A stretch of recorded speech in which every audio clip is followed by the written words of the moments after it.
है। आशुतोष जी, मैं पहले आप ही के पास आना चाहता हूं। आपने संसदीय कार्रवाई को लंबे समय तक कवर भी किया है और आज संसदीय कार्रवाई की ये हालत देख रहे हैं। पॉलिटिकल प्रवक्ताओं के अपने अपने दलीलें हैं, उनको छोड़ दिया जाए, लेकिन आपको लगता है कि अब बहुत हो गया है? हर बार संसद से पहले इस तरह का हंगामा होना एक रूटीन सी चीजें हो गई हैं, अब इसको छोड़ देना चाहिए, इस आदत को? देखिए लक्ष्मण जी, ताली एक हाथ से तो बचती नहीं है और लोकतंत्र सिर्फ सत्ता पक्ष का तो नाम है नहीं। बिना विपक्ष के लोकतंत्र का कोई अर्थ ही नहीं है, क्योंकि तानाशाही में भी विपक्ष नहीं होता है, अधिनायकवाद में भी विपक्ष नहीं होता है, राजशाही में भी विपक्ष नहीं होता है। विपक्ष सिर्फ लोकतंत्र के अंदर होता है। अगर लोकतंत्र में अगर विपक्ष की इज्जत नहीं है, विपक्ष को लगातार रिडिक्यूल करने की कोशिश की जाएगी, उनको इंसल्ट करने की कोशिश की जाएगी। आज प्रधानमंत्री जी ने जो सुबह सुबह जो पत्रकारों के सामने बातचीत की है, उसका तो सीधा मतलब ये है कि आप विपक्ष को बिल्कुल किसी तरीके का कोई इज्जत आपके मन में है ही नहीं, कोई सम्मान ही नहीं है। और जो जिस भाषा का इस्तेमाल किया गया, तो ये बात बिल्कुल स्पष्ट है। जो बात शुरुआत में कही जा रही थी कि प्रधानमंत्री जी को कांग्रेस मुक्त भारत चाहिए और विपक्ष मुक्त भारत चाहिए, तो विपक्ष भी ऐसा चाहते हैं जो दरअसल उनकी पार्टी की तरीके से हो। अगर कहें उठो तो उठो, बैठो तो बैठो। ये असली कारण जिसकी वजह से संसद के अंदर ना तो बहस हो रही है, ना संसद के बाहर बहस हो पा रही है। कोई कारण नहीं है। सत्ता पक्ष कहता हम बहस के लिए तैयार है, विपक्ष कहता हम बहस के लिए तैयार, और बहस नहीं हो रही। आज की तारीख में एसआईआर को लेकर पूरे देश के अंदर चर्चा है। हाँ, आज की तारीख में एसआईआर को लेकर पूरे देश में चर्चा है। अब मैं कहता हूं 32 नहीं 16 बीएलओज ने आत्महत्या किया, उनकी मृत्यु हुई है। आज जो वीडियो सब लोगों ने देखा है, कम से कम इस तरीके के तीन चार वीडियोस तो है ही उपलब्ध है। क्या ये फौरन इस मसले पर डिबेट की, बहस की, संसद की अकाउंटेबिलिटी की मांग नहीं करता है? अगर ये मांग नहीं करता है तो फिर कौन सा मुद्दा जिससे मांग की जानी चाहिए? आप जब वंदे मातरम के मसले पर तो दिन भी तय हो गया और समय भी तय हो गया, जिस पर 1 दिन बाद 3 दिन बाद भी चर्चा हो सकती है। लेकिन जिस मसले पर लोग आत्महत्या कर रहे हैं, और बीएलओ बेचारा सबसे कमजोर है। आपने किसी डीएम को देखा? किसी डीएम के खिलाफ एफआईआर दर्ज होते देखा आपने? क्योंकि बेचारा सबसे कमजोर है। 20-25 हजार रुपए तनख्वाह पाता है, उसको जब चाहो तो जितना चाहो उसको गाली दे दो, जितना चाहो उसके खिलाफ एफआईआर, जो मन में ऐसा कर दो, उसको इतना दबाव डाल दो। कायदे से तो इलेक्शन कमीशन की जवाबदेही होनी चाहिए, कायदे से तो डीएम की जवाबदेही होनी चाहिए। और ये क्या जिद है कि 1 महीने के अंदर ही हमको करना है? अगर आपको वाकई में एक साफ सुथरा वोटर लिस्ट चाहते हैं तो 3 महीने का वक्त दे दीजिए। आराम से 3 महीने में हो सकता है। एक एक चीज की स्क्रूटनी हो सकती है, एक एक चीज की जानकारी ली जा सकती है, बीएलओज को 3 बार घर भेज के पूछा जा सकता है। लेकिन नहीं, हमको 1 महीने में करना है। और भारतीय जनता पार्टी एकदम पूरी तरीके से इलेक्शन कमीशन के साथ है। बीजेपी को तो साफ तौर पे कहना चाहिए कि भाई 1 महीने में, आप 3 महीने में करिए। बीजेपी को तो उन बीएलओज के साथ होना चाहिए जो आत्महत्या कर रहे हैं, या जो जिनके खिलाफ एफआईआर हो रही है, या जिनकी नौकरियां जा रही हैं। लेकिन उस पर भी षड्यंत्र की बात की जा रही है। अलग से, हाँ, इस पर अलग से हम लोग डिबेट कई बार किए भी हैं, और हम लोग अलग से कर भी सकते हैं कि समय देना चाहिए कि नहीं देना चाहिए। बीएलओज आत्महत्या कर रहे हैं तो क्यों कर रहे हैं, लेकिन अगर एसआईआर इतना बड़ा मुद्दा बन गया है तो बहस कराना चाहिए। इस पर सरकार भी सहमत है। संगीत रागी जी, आप तो पॉलिटिकल साइंस के प्रोफेसर भी हैं, कैसे इसका निदान क्या है? विपक्ष कह रहा है कि हमें बहस करना इन मुद्दों पे, सरकार कह रही है कि हम बहस के लिए तैयार हैं, तो दिक्कत कहां आ रही है? देखिए, विपक्ष की एक जिद होती है। विपक्ष एक मुद्दा लेकर के आता है कि पहले ये बहस होनी चाहिए, उसके बाद कोई बहस होनी चाहिए, नहीं तो हम संसद नहीं चलने देंगे। आपको पता है कि हिंडनबर्ग की रिपोर्ट आई, और पहले संसद के सत्र शुरू होने से पहले हर बार कोई ना कोई एक रिपोर्ट आती थी, और वो सारे फेक नैरेटिव हुआ करते थे। और उसको लेकर के विपक्ष जो है वो आकर के निर्णय कर लेता था कि जब तक ये बहस नहीं होगी तब तक हम और किसी बात में बहस के हिस्सेदार नहीं बनेंगे, हम संसद चलने ही नहीं देंगे। मणिपुर को लेकर भी ये था कि मणिपुर को किस नियम के अंतर्गत, विपक्ष चाहती थी कि इस नियम, तथाकथित नियम के अनुसार ही हम सदन में इस पर बातचीत होनी चाहिए। सरकार कहता था कि भाई हम इस नियम के अंतर्गत बहस चलाना चाहते हैं। यदि विपक्ष को लगता कि वाकई वो संसद में गंभीरता से मुद्दे को उठा करके सरकार को घेरना चाहती थे, वो संसद में होती। लेकिन विपक्ष को लड़ना है, विपक्ष को हेडलाइंस क्रिएट करना है। दूसरी बात, चाहे वो 15 दिन का हो या 16 दिन को हो या 25 दिन का हो, सवाल क्या है? सवाल है कि आपके पास जितना है आप उन पर बहस करने के लिए तैयार हैं क्या? अभी जिक्र आ रहा था कि देखिए कई घंटे में हो जाता था। आरटीआई एक्ट जो 2005 में पास किया गया था, वो कितने घंटे उस पर बहस हुई थी? कोई बताएगा इसमें से, इस पैनल पर बैठे हुए? घंटों के बीच में वो आरटीआई जैसा इंपॉर्टेंट एक्ट पास कर दिया गया था। और ऐसी तमाम फेरहिस्ते हम गिना देंगे जो कांग्रेस के राज के समय हुआ करते थे। इसके अतिरिक्त ये चीज ध्यान रख लीजिए कि एसआईआर मुद्दे पर बातचीत करने के लिए सरकार तैयार है, लेकिन सरकार चाहती है कि हम ओवरऑल इलेक्टोरल रिफॉर्म्स पर हम बात करें, उसमें एसआईआर आए। ऐसा क्यों कह रही है? क्योंकि 1988 में ही बलराम जाखड़ ने संसद में यह रूलिंग दिया था कि हम इलेक्शन कमीशन के कार्य पद्धति पर, उसकी कार्य प्रक्रिया पर संसद में बहस नहीं करेंगे।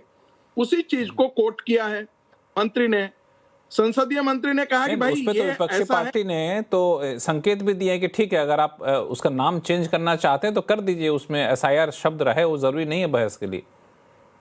देखिए मेरा क्या कहना है, विपक्ष जो है एक पिटा हुआ विपक्ष चाहता है कि रूलिंग पार्टी को हम कहें वैसे ही रूलिंग पार्टी चले। दूसरी बात, अभी आशुतोष कह रहे थे कि न बाहर बोलने दिया जाता है न, अरे भाई सत्यहिंदी.com जैसे कितने सारे ऐसे चैनल्स आ गए हैं जो रोज प्रधानमंत्री को रोज गालियां ही देते हैं, रोज सुबह से शाम तक लेकर के प्रवचन ही करते रहते हैं और सारे के सारे कांग्रेस के नैरेटिव को ही चलाते रहते हैं। बेशक वो अपने आप को सत्यहिंदी.com बोले या कोई अन्य .com बोले या कोई और चैनल कहने, मैं व्यक्तिगत टिप्पणी नहीं कर रहा हूं। आज के दिन में सोशल मीडिया टिप्पणी नहीं कर रहा हूं, सोशल मीडिया का डिस्कोर्स और चैनल्स, यूट्यूब चैनल्स पर रोज ही बातें हो रही हैं। तो ये कहना कि भाई आज के दिन में तो बात है, हम तो उस दिन का देखे हैं आशुतोष, सेकंड सर 10 सेकंड, हम तो उन दिनों की याद कर आशुतोष जब एक टेलीविजन नाम का एक दूरदर्शन नाम का एक चैनल हुआ करता था और बाकी चैनल जो होते थे वो राष्ट्र कहते थे कि राष्ट्र बोलता है, लेकिन बोलता कोई नहीं था, सिर्फ वामपंथी गिरोह बोलते थे और उस गिरोह से जुड़े हुए पत्रकार बोलते थे। मैं नहीं समझता कि तब वो गोदी मीडिया थी या आज गोदी मीडिया है। ये सब बात करना बंद कर देनी चाहिए। निश्चित क्या साफ दिख रहा है, जनता के बीच में एसआईआर कोई मुद्दा नहीं है। राहुल जैसे पिटे हुए लोगों का मुद्दा है, अखिलेश के लिए पिटे हुए लोगों जैसे मुद्दा है। अखिलेश तो अपने तो एसआईआर भरते हैं, बाकी टेम्पो चलवा करके कहते हैं कि बोलना चाहते हैं, स्वीकार्यता कर रहे हैं। अब्बास हैदर साहब भी बोलेंगे, अब्बास हैदर साहब के पास आऊंगा, आशुतोष जी को बोलने देते हैं। अब्बास हैदर साहब आशुतोष जी के पास आप ही आइएगा। हाँ लक्ष्मण जी, मैं कभी किसी पर व्यक्तिगत टिप्पणी नहीं करता, ना किसी संगठन पे व्यक्तिगत टिप्पणी करता हूं, लेकिन मैं अभी अपने मित्र संगीत रागी की भाषा खाली देख रहा था। ये सम्मान है हमारे विपक्ष, पिटा हुआ राहुल गांधी, पिटे हुए अखिलेश यादव, पिटा हुआ विपक्ष, वामपंथी गिरोह, ये कौन सी भाषा भाई? अगर आपको लोकतंत्र में यकीन है तो अपनी भाषा सबसे पहले सुधारनी चाहिए। तो भाई तो प्रधानमंत्री ने आपकी दया से नहीं, वो मैं फिर संगीत रागी जी मैंने बीच में नहीं, संगीत रागी जी मैंने बीच में नहीं बोला। आप सभ्यता का परिचय दी, नहीं मैंने बीच में नहीं बोला, प्लीज। देखिए प्रॉब्लम इसी जगह पे है कि दरअसल अब मुझे मजबूर होकर कहना पड़ेगा, वामपंथी गिरोह नहीं, मैं दावे के साथ कहता हूं, आप जिनको गिरोह कह रहे हैं वैसे प्रखर, मैं कोई वामपंथी नहीं हूं, वैसे प्रखर इतिहासकार, वैसे प्रखर साहित्यकार, इंटरनेशनल लेवल पर रिकॉग्नाइज्ड कवि और यहां तक कि शिल्पकार, पेंटर, आप एक लेके आके दिखा दीजिए मुझे, तो पता चलेगा कि वो गिरोह था या अनपढ़ों की जमात थी। आज तो अनपढ़ों की जमात है, एक पढ़ा लिखा आदमी आपको नहीं मिलेगा। ये जो भाषा है, ये भाषा इसको दिखा रही है कि किस कदर फ्रस्ट्रेशन है आपको और किस कदर आप जेलसी के शिकार हैं, क्योंकि आपके यहां प्रखर विद्वान लोग नहीं है। यह आशुतोष जब 2014 के पहले जब मनमोहन सिंह की सरकार की बखिया उधेड़ता था तो यही संघ वाले फोन कर करके कहते थे मान गए आपकी पत्रकारिता को। आज जब हम कहते हैं तो हम वामपंथी गिरोह का हिस्सा हो जाते हैं, क्योंकि हम आपकी सरकार के तलवे चाटने के लिए तैयार नहीं है। ये आपका चरित्र बताता है। अरे जवाब अगर आप, और इसलिए आपको चाहिए तलवे चाटने वाले पत्रकार, आपको चाहिए वो लोग जो सुबह से शाम तक प्रधानमंत्री नरेंद्र मोदी की तारीफ करते रहे। आप कैसे लोग चाहिए? संगीत रागे आपने जी। पत्रकारिता को रसातल में पहुंचा दिया आप लोगों ने, संगीत और आप रागे चाहते हैं उसी तरीके के पत्रकार पैदा हो इस देश के अंदर। आशुतोष एक बार सुन लेते हैं, संगीत रागे जी बोलना चाहते हैं। हाँ, संगीत रागे जी। पत्रकारिता उस दिन रसातल में चली गई थी जब टेप जो था वो रोक करके एक चैनल रख लिया था, कैश फॉर वोट। उस दिन पत्रकारिता रसातल में चली गई थी। पत्रकारिता उस दिन चलिए रसातल हम में ऐसा चली करते गई हैं संगीत रागे जी कि थोड़ा सा हम लोग व्यक्तिगत मामलों को ना उछाले, चूंकि फिर उनका वर्जन लेना पड़ेगा। एक राष्ट्रीय चैनल पर हम लोग बैठे हैं, जो मोटा मुद्दा उस पर हम लोग रहें तो ज्यादा अच्छा रहेगा, चूंकि दोनों लोगों के लिए मैं कहूंगा, चूंकि ये फिर किसी नहीं लक्ष्मण जी देखिए, मैंने कोई पर्सनल टिप्पणी नहीं की थी।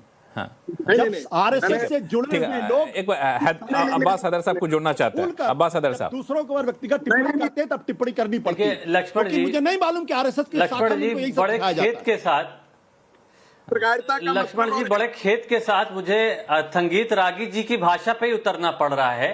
आखिर उत्तर प्रदेश की जनता ने 2024 के चुनाव में किसको पीट के भेजा था? ये सवाल महत्वपूर्ण है। आज अभी इन्होंने बात करी कि 2005 में आरटीआई एक्ट कैसे पास हो गया। अरे साहब, आरटीआई एक्ट की वजह से तो पारदर्शिता है देश में, आप तो उसके भी खिलाफ हैं। ये बताइए कि आपकी सरकार के दौरान जेपीसी को आपने बार बार जो है अवॉइड किया। आपने पूरी सरकार में लगातार जो महत्वपूर्ण बिल थे उनमें आपने ना स्क्रूटनी कराई, ना प्रॉपर डिबेट हुई। यहां तक कि आप देखिए कि जो 15वीं लोकसभा थी उसमें 2299 बिल टेबल किए गए, जिसमें से 71% बिल जो है जेपीसी या पार्लियामेंट्री कमेटी के पास गए। लेकिन आप देखिए कि ये 17वीं लोकसभा में वो होते होते जो है 14% पे आ गया। संगीत रागे जी आ रहा हूं आपके पास, एक बार कंप्लीट करते हैं। में विश्वास की एक प्रमाण है। दूसरी बात प्रधानमंत्री जी का आज जो बयान था उसमें उनका अहंकार झलक रहा था। उन्होंने कहा ना विपक्ष हारता रहेगा हम जीते क्यों? आखिर ये उनको इतना ओवर कॉन्फिडेंट, इतना अति आत्मविश्वास अपनी जीत के लिए? क्या एसआईआर को, ये महत्वपूर्ण सवाल है जिसका जवाब देना चाहिए, क्या एसआईआर को पैनिक बटन की तरह भारतीय जनता पार्टी और देश के प्रधानमंत्री इस्तेमाल करना चाहते हैं ताकि जो जेन्युइन वोटर है उनका नाम इलेक्टोरल वोट से कटे और फर्जी वोटरों को डाला जाए ताकि भारतीय जनता पार्टी को सहयोग है? ये काम चुनाव आयोग और समाजवादी पार्टी, मैं आपको पूरी जिम्मेदारी के साथ कह रहा हूं, ये काम उत्तर प्रदेश में हम नहीं होने देंगे। यहां पे एक भी फर्जी वोटर हम नहीं बढ़ने देंगे, चाहे भारतीय जनता पार्टी जितना भी प्रयास कर रहे हैं। हम फिर इस बात को दोहराते हैं, अखिलेश यादव जी ने कहा कि सिंसियरिटी के साथ और ईमानदारी के साथ एसआईआर होना चाहिए, हम उसके साथ खड़े हैं।